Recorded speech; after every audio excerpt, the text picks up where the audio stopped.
Faço para subir. Então vamos lá. Buongiorno, people. Como é que vocês estão? Vamos para mais uma aula. Depois de um longo e tenebroso, no caso, não é inverno, é verão, né? Porque a gente parou de fazer as nossas aulas, acho que em novembro, né? Dezembro do ano passado, enfim. A gente teve uma aulinha curtinha esse ano. Foi esse ano, nem lembro mais, gente. Tô tão perdida já nos tempos. Mas vamos lá. Só contextualizando, né? A gente vai começar agora a falar um pouquinho mais sobre o processo do Calma, né? Eu fiz esse livrinho, esse diário de bordo, né, no ano passado. Acabou que, em função de que eu perdi essa marca, eu não sei se vocês sabem, mas eu perdi a marca, né? Eu comecei a registrá-la e um aplicativo de meditações pediu para eu, né, dropar o processo. Aí eu poderia ficar na briga na justiça, mas eu decidi que eu ia abandonar e eu registrei o método Domar. E o método Omar tá indo, tá bonitinho. Acho que em breve eu vou ter, né, a patente aí dessa marca. Mas eu posso continuar utilizando a palavra calma sem nenhum problema. E como eu já tinha feito tudo isso, eu não queria perder todo esse trabalho. E eu acho que é muito importante falarmos sobre esses 5 pilares de maneira mais consistente. Eu resolvi que eu vou fazer essa série de lives aqui para vocês, explicando ao longo desse ano mais aprofundado sobre cada um desses pilares. Porque eu penso que. E é tão engraçado que eu acho que Deus tem essas coisinhas, né? Assim, eu não sou uma pessoa calma por natureza, não mesmo. Inclusive, diante do momento que eu tô passando, né? Eu estou de mudança, mudança mesmo de casa, de tudo, de vida. Em breve eu vou contar mais específico pra vocês. Eu tô esperando só sair aí uma autorização para eu poder falar um pouco melhor sobre isso, mas eu vou abandonar basicamente minha vida toda aqui. E em função disso, eu já percebi que essa calma, né? Essa calma, na acepção da palavra calma, essa leveza, tranquilidade, essa coisa do tipo, não, vai dar tudo certo. É uma coisa que eu não tenho, sabe? Tanto que eu tô toda travada, né? Eu tô assim, olha, ontem eu fui na massagista, não sei, não sei nem se dá pra vocês verem, mas eu tô com um calombo aqui, assim, ó, de tanto que ela mexeu para soltar. Eu tive enxaqueca por tensão essa semana. Por quê? Porque de fato eu não sou uma pessoa calma por natureza. Então, assim, de fato, acho que Deus, quando ele não me deu a marca calma, é porque ele acha que de fato não combina comigo. E eu também acho que não. Eu acho que domar tem muito mais a ver comigo do que a calma. Mas a calma que eu tava falando aqui, né, que eu descrevi aqui, é porque a gente precisa de fato desse domínio interior. Isso não significa, obviamente, como vocês podem ver por mim mesma, que você não vá sentir as coisas. Então, veja, durante todo esse processo de mudança, e eu vou gravar um diário sobre isso, inclusive assim que a gente terminar a nossa aula, eu vou começar a gravar esse diário, e assim que eu puder dar o ok aqui para poder contar tudo para vocês, eu vou começar a postar isso, contando sobre os aspectos psicológicos da mudança que muita gente não fala, né? A gente fala muito desses aspectos físicos de uma mudança, seja uma mudança de emprego, uma mudança de estado civil, uma mudança de papel, então você passa a ser mãe, você passa a ser avó, você passa a ser, sei lá, qualquer outra coisa, qualquer outro papel que você tenha que assumir na sua vida. Todas essas mudanças, independente de serem mudanças físicas, no sentido igual eu vou fazer aqui, de casa e etc., são mudanças que elas exigem de nós, né? E não significa que você não vá sentir essas coisas. Então, um dos principais pontos que eu gostaria de conversar com vocês aqui é sobre essa aceitação do sentir. O primeiro ponto da calma, né? Quando a gente vai falar sobre calma, desses 5 pilares, né? Quais são os 5 pilares da calma, então, Pri? Primeiro ponto é clareza, ou seja, eu saber quem eu sou, eu saber aonde eu quero chegar, eu conhecer o meu caminho, né? Eu acho até que tem uma das aulas que a gente fez aqui, eu li uma parte do livro tá até lá em cima, do Além da Ordem, do Jordan Peterson, em que ele fala sobre isso, né? Você precisa saber onde você está para saber seu ponto de partida, precisa saber onde você quer chegar ou não será capaz de traçar uma linha, né? Da onde você está até seu ponto de chegada. Um caminho claro. Então, a clareza, ela é muito importante. O segundo pilar é a autoestima, que a gente distorce muito, né? Essa coisa de amor próprio, de ser uma coisa meio utópica até, ou até mesmo que tem mais a ver com vaidade do que autoestima propriamente dita, porque autoestima, na verdade, é a estima que eu tenho por mim. A gente já falou aqui algumas vezes ao longo das nossas aulas. Então, a autoestima verdadeira é você se reconhecer. inclusive com os seus defeitos. Não é amar os seus defeitos a ponto de viver na síndrome de Gabriela, né? Nasci assim, cresci assim, você sempre assim, mas de entender que existe um processo para desconstruir estes defeitos. E isso faz parte do seu processo de autoestima. Depois a gente tem, então, ó, calma, né? Depois a gente vem com a liberdade. A liberdade para ser quem você é, para sentir o que você sente. E muitas vezes a gente se sente refém disso, e é sobre isso que eu quero conversar muito com vocês, né? Hoje. Então, essa liberdade que não tem a ver com fazer o que quer, na hora que quer, do jeito que quer. Depois nós temos a maturidade, que é saber pagar preços, né? Pagar preços pelas nossas escolhas. Então, por exemplo, olha, eu vou precisar fazer uma mudança. Eu quero fazer essa mudança. Quanto vai me custar essa mudança? Em termos financeiros, em termos físicos, de capital físico, mesmo da minha força que eu vou precisar, de recurso psicológico. O que que eu perco, né? O que que eu tenho que abrir mão para fazer essa mudança? O que que eu ganho fazendo essa mudança? Tudo isso precisa ser calculado, né? As minhas pupilas, né, que fazem sessões individuais comigo, elas sabem que eu ensino para elas a fazer a ferramenta de orçamento. O que que é isso? É entender quanto custa cada uma das decisões. Olha, eu quero voltar a trabalhar, por exemplo, ou eu quero mudar de emprego, ou eu quero, sei lá, é, tentar resgatar meu casamento. Tudo isso tem um custo, né? Tem um custo e a gente precisa calcular, porque senão o que que acontece? A gente toma uma decisão sem saber disso, e aí logo em seguida a gente vai ficar reclamando dos preços que a gente está pagando. Então a gente tem isso, e no final, né, no último pilar da calma, seria o autodomínio. Que é a virtude dessa temperança, né? De saber temperar aquilo que você sente. E aí, por isso que eu comecei contextualizando isso, porque eu acho muito importante vocês saberem que eu não sou uma pessoa imune às emoções, que elas também me acometem. Mas qual que é a principal diferença, né, entre mim e quem tá começando nesse caminho agora? Isso não significa que vocês não vão aprender isso de forma rápida, né? O meu trabalho aqui é encurtar este caminho para você. É entender que eu, por já ter passado poucas e boas, já ter, né, vivido síndrome de estresse pós-traumático, transtorno de ansiedade generalizado, depressão pós-parto, enfim, eu tive que aprender algumas ferramentas, que é as que eu tô disposta a ensinar para vocês, para gerir melhor isso. Então, veja, eu de fato fui acometida pela emoção. Só que eu não me deixo afogar nela, porque eu estou atenta. Essa coisa, ela parece que eu tenho essa clareza do tipo, esse não é meu modus operandi. Então eu vou contextualizar isso para vocês, para a gente começar a falar sobre a calma, sobre um aspecto que envolve a clareza, envolve a autoestima e envolve o autodomínio, tá? O que que é isso? O que que é isso então? Então vamos pensar o seguinte: eu tive essa notícia e tal da mudança e tal, tarará, e logo em seguida eu comecei a ficar apreensiva. Por quê? Porque a gente não tinha clareza de tudo. Era uma possibilidade, né? E aí, o que que acontece? Geralmente, quando a gente tem a possibilidade, ativa na gente uma outra emoção, que é a ansiedade, não é isso? A gente começa a ficar meio tipo, ai meu Deus, o que que vai acontecer? Eu não tenho clareza, eu não sei o que vai acontecer. E aí você começa a projetar cenários. Muitas das vezes esses cenários são catastróficos, né? A gente tende a aumentar esses cenários. E isso vai fazendo com que você fique cada vez mais ansiosa. Então enfim, né, aconteceu isso e tal, mas eu tava meio que, não, tá tudo bem, a gente já tá, né, a gente já tava planejando isso, tarará. Quando chegou num dia, eu tive uma ansiedade muito forte. Eu acordei com uma crise de ansiedade, que há muitos anos eu não tinha. Eu já não tinha crises mesmo, assim, de ansiedade, já tive uns belos 8 anos, sabe? Assim, a última vez que eu tive, acho que foi em 2018. Então, eu acordei com aquela taquicardia, com aquela sensação de sufocamento e tal. Eu tô assim, gente, mas que coisa esquisita. O que que eu tô sentindo? Achei que eu tava passando mal mesmo, assim, de estômago. Fiquei pensando o que que eu tinha comido. E fiquei com isso na cabeça. E depois eu comecei a perceber que eu, de fato, podia estar ansiosa. E comecei a ficar ansiosa por estar ansiosa. E aí, o que que acontece? Eu começo a perceber que nós temos uma questão importante, que é a gente tem uma dificuldade de admitir o que a gente sente. O nosso primeiro impulso é lutar contra a emoção. Então, se eu fico irada, por exemplo, eu falo, não posso ficar com raiva. Eu não posso sentir isso. E aí aquilo me deixa com mais raiva, ou me deixa culpada de estar com raiva. A mesma coisa para ansiedade, ou a mesma coisa para tristeza. Quantas vezes a gente não fica triste, a gente fala, eu não deveria ficar triste por isso, né? Eu não tenho motivo para ficar triste. Ou do tipo, eu tô triste por isso, quanta gente sofre mais do que eu, né? E tem outros motivos muito mais graves pra ficar triste. A gente julga aquele sentimento que a gente tá sentindo.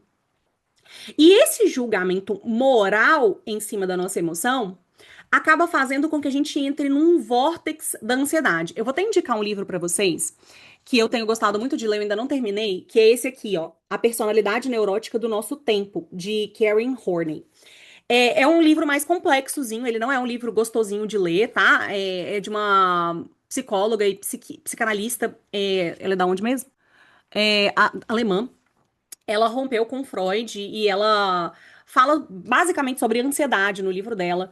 E ela fala muito sobre esse vórtex da ansiedade, dessa coisa que você acaba julgando moralmente aquilo que você sente, e isso vai aumentando a sua capacidade, né? O seu sentimento de ansiedade. E aí você fica numa espiral, assim, você não consegue sair daquilo. E foi basicamente isso que foi acontecendo comigo, né? Assim, então eu passei o sábado, isso foi na madrugada de sexta para sábado, eu acordei assim, não consegui voltar a dormir. E comecei a lutar contra esse sentimento do tipo, poxa, mas eu não tenho motivo pra estar ansiosa, mas por que que eu tô ansiosa? Nossa, gente, eu tenho tantas ferramentas, por que que eu não, por que que eu tô ansiosa? E eu comecei a ficar assim.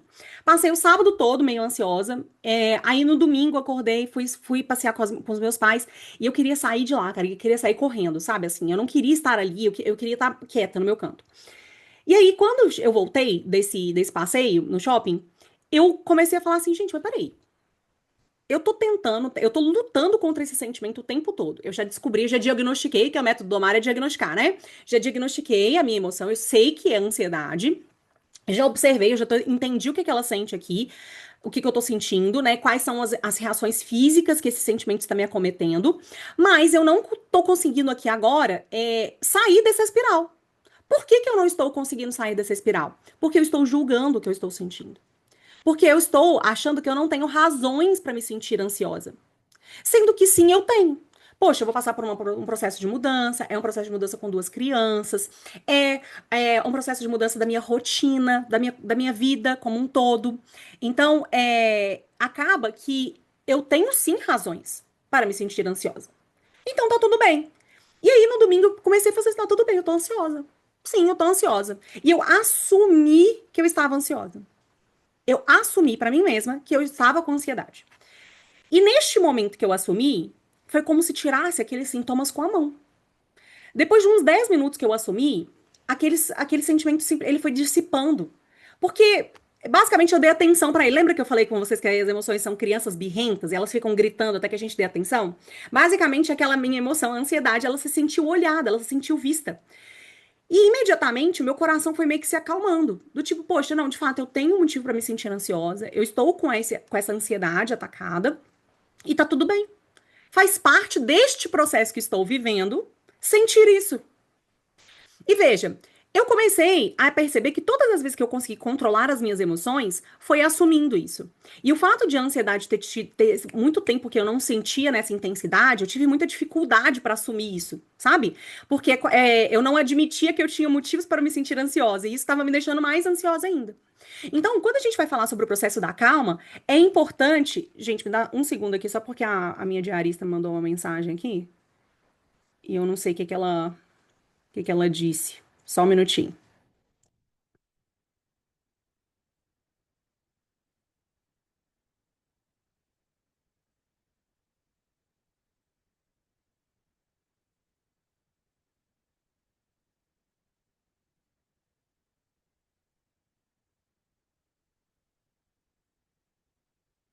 Desculpa, gente, é só porque eu preciso. Ela vai vir aqui hoje e ela tá chovendo muito aqui, acho que ela vai atrasar. Então vamos lá. O que que eu preciso que vocês entendam? Que para que a gente possa construir a calma, a gente vai precisar de um longo caminho, né? Não é um caminho fácil, não é um caminho de pode pirlim pim pim, que a gente toma uma coisa, conhece uma ferramenta e magicamente as emoções desaparecem. E você também não vai ficar imune às emoções negativas. Mesmo que você conheça os 5 pilares da calma, como vocês podem ver por mim, né? Eu sou a criadora do método e eu ainda sinto emoções negativas. Eu fico triste, eu fico ansiosa, eu fico irada, eu sou tomada às vezes pela preguiça. Tudo isso acontece comigo. A questão é que, com as ferramentas certas, a gente consegue dominar melhor essa emoção. Então, veja, eu passei 2 dias sofrendo com uma emoção, até que eu consegui me livrar dela. Eu poderia ter entrado num vórtice, uma espiral disso, e não ter saído mais. Mas o fato de eu ter clareza de que aquilo era uma emoção, de que eu há muito tempo não sentia e que eu tinha razões, me fez ajudar a sair dela. Então eu queria que vocês, em primeiro lugar, soubessem, né, e conseguissem diagnosticar o que vocês sentem e assumir o que vocês sentem. Muitas vezes a gente julga demais o que eu sinto. E aí, por isso que eu não consigo construir a minha calma. Eu fico assim, olha, eu fiquei nervosa, sei lá. Vou dar um exemplo pra vocês, tá? Eu tô com uma das meninas fazendo muita birra, assim. Ela tem uma questão emocional que ela é mais sensível emocionalmente mesmo. Então, ela sente as coisas com mais intensidade. O que que acontece quando isso acontece? A minha tendência é ficar irada. A minha tendência é perder a paciência com ela. Eu sou colérica, eu não tenho paciência com birra, eu acho um absurdo a criança fazer uma birra. E aí o que que acontece? Se eu não admitir que eu fico irada e que a ira aparece em mim, eu vou ficar lutando contra ela, e vou ficar cada vez mais irritada, porque eu vou ficar irritada comigo de estar irritada, entende? Você sente a emoção duplamente. Então eu tô irada comigo porque eu estive irada. É como se eu não me permitisse sentir aquela emoção. Sendo que ela é natural. Ela faz parte do processo. Ficar irada com uma criança que está fazendo birra é natural, é comum. Isso significa que eu não deva lutar contra essa emoção? Não. Isso significa que eu não deva trabalhar para que essa emoção não seja, né, não me domine? Não, muito pelo contrário, eu devo fazer isso. Mas eu só vou conseguir dominar esta emoção se eu admitir que eu a tenho. Eu não sei se vocês já viram aquele filme Como Treinar Seu Dragão. Acho que tá desfocando aqui, né? Como Treinar o Seu Dragão. Eu acho muito legal aquele filme porque ele fala muito sobre essa questão de você admitir a natureza daquele bicho. A natureza daquele bicho é assim, né? Ele quer botar fogo, ele tem essa natureza, e você deve domá-lo com habilidades. É a mesma coisa, né? Da nossa emoção. Eu já até falei sobre isso aqui, porque tem essa do método Domar, surgiu inclusive de uma das pregações do padre Pedro Willensens, que ele fala sobre isso, né? Como domar os seus dragões, e ele conta a história de Santa Marta, né, que Santa Marta domava dragões. E basicamente é isso que a gente tem que fazer com as emoções, para que elas não nos dominem, para que elas não inundem a gente de uma maneira que eu não consiga sair dela. E para isso eu preciso olhar para aquela emoção e entender o que aquela emoção pede de mim e não julgar moralmente o que eu estou sentindo, o que aquela emoção veio me trazer, porque eu ainda não tenho ferramentas para lidar com ela muitas vezes. Entende? Então a gente se julga de fraca, se julga de impotente, aí eu mino minha autoestima, eu mino minha autoconfiança, e aí a hora que eu vou lidar com aquela emoção, eu já tô minada. Então, parte do princípio, né, de o que que você precisa saber para construir a sua calma é que você vai sentir emoções negativas. É que você vai, muitas vezes, se sentir dominada pela ansiedade. Que você vai, muitas vezes, sentir que a tristeza vai te acometer. E tá tudo bem. Muitas vezes essas emoções, fazem parte de um processo natural. Elas fazem parte de uma, como é que eu posso dizer assim, de uma construção que isso veio acontecendo com você desde que você era criança. Então você aprendeu a sentir ansiedade em certas situações, você aprendeu a sentir tristeza em certas situações, você aprendeu a sentir ira, né, em certas situações. E você não aprendeu a controlar, e você está aprendendo agora. Então ter paciência com você, ter paciência com o seu processo, né? E a gente tem que entender que calma não é um temperamento. Calma não é uma personalidade. Calma não é viver sem dor, viver sem emoções negativas. Não é ficar espiritualizando todo e qualquer caos, né? A calma é uma ordem emocional construída consistentemente. Então, para eu construir a minha calma, eu preciso ter calma para construí-la. Significa que eu preciso entender que existe um processo e uma ordem para que essa minha calma seja construída. E essa calma que eu tô dizendo não é só essa calma da mansidão, né? É uma calma desses 5 pilares que sustentam a sua personalidade e que te trazem esse domínio interior, que é o que todos nós buscamos, né? Eu vi um vídeo ontem, eu vou ver se eu acho ele foi no Instagram que eu vi, vou ver se eu mando esse vídeo no nosso grupo, lá no Alma, que é o vídeo de um cara que ele explicando qual é o papel do homem, né? Ele fala que as mulheres, elas são como ondas. E eu gostei porque, basicamente, né, a logo do método do mar agora, que é essa onda aqui, né? Que é muito como a mulher se sente. Ele fala que a mulher é água. Então, que a filha dele e a mulher dele são água, né? Então, assim, elas têm essa Às vezes a maré tá calma, às vezes a maré tá baixa. Elas são influenciadas, né, pela lua, no sentido, né, a gente tem essa parte nossa ligada à natureza mesmo, dessa oscilação, né, com TPM, etc., oscilações hormonais, e que o papel do homem é ser essa rocha, essa pedra que não se move independentemente do que acontece com a água, né? Então ele não pode ser água como elas, que ele precisa ser este porto seguro, ele precisa ser onde a água consegue bater, né, e ser absorvida ali, não entrar na onda da água. E eu acho que faz muito sentido isso, e a gente tem que construir, obviamente, essa rocha interior também, né? É bom que a gente tenha, obviamente, um companheiro que nos ajude nisso e tudo, mas a gente não pode depender disso também e ter essa rocha interior. E qual que é a rocha, né? Segundo, inclusive, Garrigou Lagrange, tá aqui o livro. A rocha é Cristo. Então, ter essa espiritualidade bem formada, a gente vai falar sobre isso também ao longo dessas próximas aulas, é muito importante para que você consiga ter essa rocha interior que é capaz de estar no mesmo lugar, estar no próprio eixo, quando as ondas ficarem muito revoltas. E elas vão ficar. Você vai passar por momentos que vão te exigir mais emocionalmente. Seja um momento, igual eu falei, de mudança, seja um momento de como fala?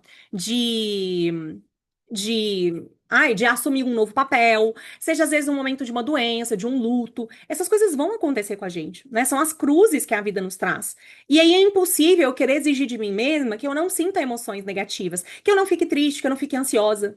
Então, admitir isso é muito importante, né? Então, a calma é essa construção dessa casa emocional. Então, algumas coisas a gente precisa deixar claras para que a gente possa construir essa casa. Construir exige o quê, gente? Tempo, repetição, desconforto e correção de rota muitas vezes. Obra dá trabalho, obra dá problema. Obra, você encontra um negócio no meio do caminho e fala, ih, não vai dar pra fazer daquele jeito. Eu vou ter que fazer diferente. Então exige da gente flexibilidade. E por que eu tô falando isso? Porque não adianta a gente começar todo esse processo de construção da calma se vocês não entenderem e admitirem para vocês mesmas que vocês vão precisar de tempo, de repetição, fazer as coisas várias vezes, não é da primeira, doses cavalares de desconforto e essa correção, essa flexibilidade. Tá? Então, essas quatro coisas são necessárias para que a gente possa construir a nossa calma ao longo desse ano. Até para ter clareza, às vezes eu preciso de tempo. Muitas vezes a gente quer descobrir o que vai fazer da vida hoje. Nossa, gente, eu tô tanto tempo perdida, eu preciso descobrir o que eu vou fazer da minha vida agora. Aí o que acontece? A pressa, né? A gente já falou sobre isso também, né? O quanto que a pressa é inimiga da autoestima e, obviamente, também de todo esse processo da calma. É importante que a gente entenda que não é mágica, é método. É método e é uma constância. E a gente também vai ter uma aula sobre isso, sabe? Tá? Sobre constância ao longo desse ponto. É, E a gente também tem que entender que é necessário a gente olhar para nossa casa e entender onde é que está desordenado. Então, você pode ter sucesso profissional, mas ainda assim viver num caos interno. Você pode ter sucesso na família, mas ainda assim o seu interno tá uma bagunça. Você pode ser uma mãe dedicada, mas estar emocionalmente exausta. Porque esse processo de calma, ele precisa ser integrado. Tem uma frase de uma blogueira que eu sigo, que ela chama Carol Rache. Ela fala assim: você não é uma pizza. E eu acho essa frase forte e, ao mesmo tempo, é muito imagética, assim, né? Você consegue ter essa noção de que, poxa, não dá pra tirar uma fatia da minha vida. Eu não posso tirar a minha fatia emocional e lidar só com as outras. Lidar, tipo, sei lá, com meu marido, com meus filhos e com a minha casa. E tirar a minha fatia. Sabe, assim, eu não consigo fazer isso. Eu sou uma pizza inteira. Não dá pra partir ela. Eu sou o todo. Então, uma coisa impacta na outra. Se eu estou emocionalmente exausta, eu vou estar emocionalmente exausta para toda a minha vida. Isso vai impregnar todo o resto dos sabores, vamos dizer assim. Igual pimentão, sabe? Que contamina todos os sabores da pizza. É exatamente assim. Então, saiba que reconhecer essa parte não é fracasso, é o início desse caminho. E a gente vai falar mais sobre isso lá na clareza, tá? E aí, aqui, pra gente finalizar, eu quero que vocês entendam o que que não é calma. O que que não é calma? O que que não faz parte desse processo que a gente vai começar a construir aqui ao longo desses próximos meses, tá? Calma não é reprimir as suas emoções. Para início de conversa, você vai precisar admitir o que você está sentindo. E começar a admitir isso, sem esse julgamento, né? Sem esse julgamento moral, vai te ajudar a dominar melhor essa emoção. Não é virar uma mulher fria, que não sente nada. que só sente emoções positivas ou que não se abala com nada. As coisas vão te abalar, como me abalaram.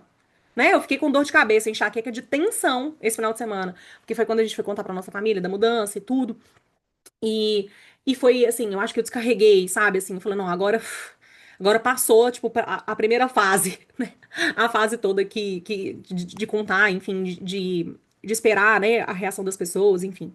Não é fingir que tá tudo bem. Não é do tipo, ah, não, eu tô ansiosa, mas eu vou ignorar isso aqui. Não é. Eu estou triste, mas eu não. Não, mas tá tudo bem. Não é sobre isso. Se você vai dominar a sua emoção, você vai precisar reconhecer e admitir e lidar com ela, tá bom? E não é meditar 5 minutos ou fazer uma oração da Ave Maria e achar que vai resolver seu problema. Não é rápido, é um processo, como a gente já conversou, tá? E não é buscar atalhos emocionais. Por quê? Porque apesar de a gente ter ferramentas, essas ferramentas elas precisam de tempo de maturação. Então a gente vai conversar mais sobre isso ao longo desses próximos meses. Por que meses, Pri? Porque demora. Porque demora para construir, né? Eu mesmo tô nesse processo já tem muitos anos, né? Não é fácil, eu sei que não é. Eu já passei por esse caminho e ainda estou passando, eu ainda estou vivendo esse caminho, né? A gente vive ele para sempre. É igual o processo de conversão, ele é eterno. Enquanto a gente está vivendo, a gente está descobrindo mais coisas sobre nós, a gente está descobrindo mais meios de lidar, né, de forma mais eficiente. Então, saibam que vocês terão um caminho e que eu estou aqui neste caminho com vocês para ajudar a lidar melhor com essas emoções. Eu vou explicar para vocês melhor sobre a diferença entre afetos e emoções. Eu vou explicar melhor sobre como isso funciona no nosso cérebro, sobre os nossos modelos cognitivos. A gente vai ter muitas aulas, tá? De novo, eu só vou pedir paciência com vocês ao longo desse ano, por causa desse meu processo de mudança. Eu provavelmente vou ficar com as meninas em casa um tempo de adaptação. Então, até a gente fazer mudança de escola e tudo. Então, neste tempo, pode ser que eu não consiga é, fazer as aulas nos horários ou não consiga fazer por um tempo. Por causa de todo esse processo de mudança. Então, assim, gente, eu setei com vocês, eu fiz todo o cronograma, Deus é muito engraçado. Fiz todo o cronograma, setei com vocês, mandei a mensagem, não foi aquele dia? Pois é, passou 3 dias, o Matheus falou: olha, saiu o processo da mudança, nós vamos ter que fazer isso e tal dia, provavelmente a gente já vai ter mudado. E aí eu falei: eu tinha feito tudo. Agora eu vou ter que desfazer tudo. Mas aí eu falei: olha, tá tudo bem, eu não vou, né, não vou desanimar, não vou desistir de fazer essas aulas. Eu gosto muito de fazer isso, eu gosto muito de ensinar tudo isso pra vocês.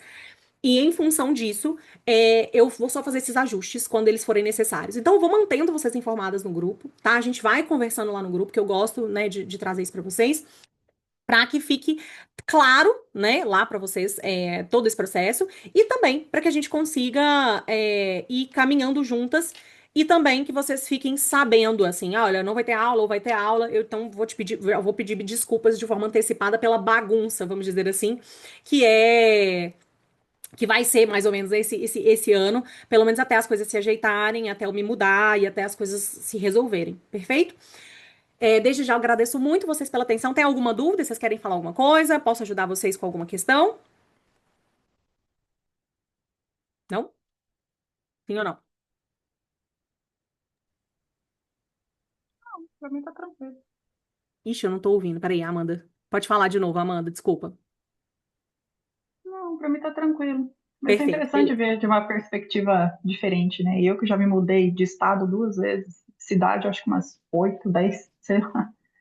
Vai ser interessante ver uma outra perspectiva em relação à questão de mudança. Sim, na verdade, assim, eu vejo que muita gente fala sobre isso, né? Sobre a mudança. Ai, nossa, tem que fazer isso. Esses aspectos práticos e ferramentais, né? Mas é importante a gente falar sobre tudo que envolve no aspecto psicológico mesmo da mudança e muitas coisas que a gente às vezes não percebe, até por estarmos nesse olho do furacão, né? Ai, nossa, é tanta coisa manual para resolver que a gente não tem tempo de lidar com as questões internas, interiores. E aí são essas coisas que voltam e mordem a gente no bumbum depois, sabe? Assim, quando as coisas se sentam, a gente parece que fica meio anestesiada, meio baratinada, a gente demora a colocar as coisas no eixo, porque existe essa dificuldade mesmo de encarar aquilo que está interior, porque aquilo foi meio que abafado pela quantidade de coisas que a gente tem que resolver. Então eu vou fazer, né, uma série de vídeos, né, fazendo um diário psicológico da mudança, para que vocês possam acompanhar e, enfim, se relacionar ou não, falar, nossa, Pri, eu não me senti assim, foi diferente para mim, porque pode ser também, né, cada pessoa sente diferente, ou sente também parecido, do tipo, não, olha, faz todo sentido, senti assim e tal, foi assim comigo, ou até mesmo para se preparar para uma possível mudança, porque às vezes a pessoa nunca viveu isso, mas pode, né, pode viver em breve. Então, nós vamos fazer isso juntas ao longo desse ano. Espero que seja né, de bom proveito para vocês. Eu vou ter que redividir a questão dos livros para que a gente possa, para que eu possa ajudar vocês nisso e até mesmo às vezes fazer a aula dos livros à noite. Enfim, eu vou ver como é que a gente vai fazer isso direitinho e vou mantendo vocês informados, tá? Eu ainda não tenho clareza de como vai ser, porque eu não tenho uma data da mudança ainda. Então, como eu ainda não tenho isso especificado, pra mim tá meio ainda, né, assim, nebuloso, porque a partir do momento que eu tiver uma data e que eu souber quando vai ser que a gente vai mudar e tudo, eu só vou ter essa data provavelmente daqui um mês ou dois. Então, aí as coisas ficam mais claras. Então, dentro desse um mês ou dois, a gente vai ter as nossas aulas semanalmente, às 7:30 da manhã, e a gente vai fazendo esse processo. Depois que eu tiver a data da mudança, aí a gente, né, redivide e reorganiza tudo isso, tá bom? Muito obrigada pela presença de vocês. E a gente vai conversando lá no grupo e eu espero vocês na semana que vem. Um beijo, até mais. Tchau, tchau.